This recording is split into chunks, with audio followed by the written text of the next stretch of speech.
Tips and টিক্সে আপনাদের সবাইকে স্বাগতম জানাচ্ছি। আমাদের আজকের আলোচনার বিষয়, মানুষ ঘুমালে কোথায় থাকে তার আত্মা।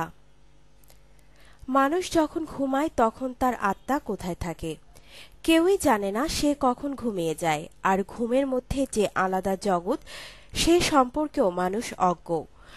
কখনো কি ভেবে দেখেছেন সে জগৎ সম্পর্কে?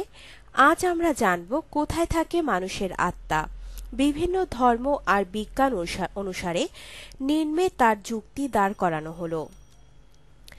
ইসলাম ধর্ম অনুসারে আব্দুল্লাহ ইবনে ওমর রাদিয়াল্লাহু থেকে বর্ণিত, তিনি বলেন, মানুষ ঘুমালে তার আত্মা আকাশে চলে যায় এবং তাকে আল্লাহর আরশের কাছে সিজদা করার নির্দেশ দেওয়া হয়।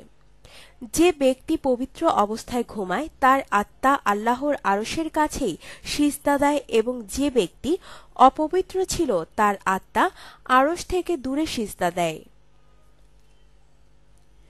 মহানবী সাল্লাল্লাহু আলাইহি ওয়াসাল্লাম বলেছেন, যে ব্যক্তি পবিত্র অবস্থায় ঘুমায় তার মাথার কাছে একজন ফেরেশতা রাত যাপন করে এবং ওই ব্যক্তি জাগ্রত হওয়ার পূর্ব পর্যন্ত দোয়া করতে থাকে, হে আল্লাহ, তুমি তোমার এই বান্দাকে ক্ষমা করে দাও, কেননা সে পবিত্র অবস্থায় রাত যাপন করছে।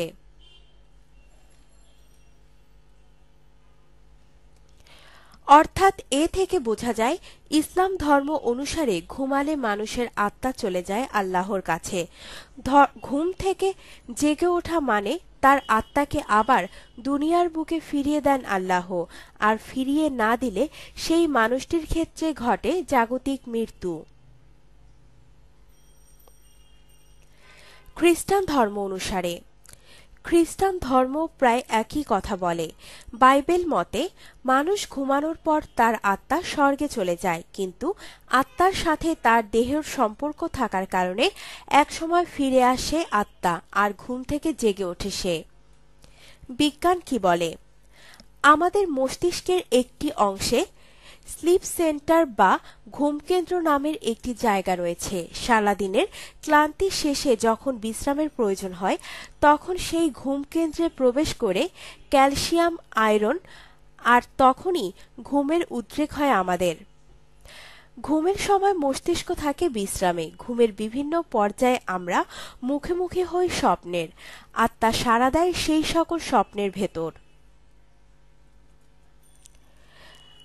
আপনার জীবনকে আনন্দময় করে তুলতে এবং বিভিন্ন স্বাস্থ্য টিপস ও পরামর্শ পেতে আমাদের চ্যানেল সাবস্ক্রাইব, লাইক ও শেয়ার করবেন। ধন্যবাদ।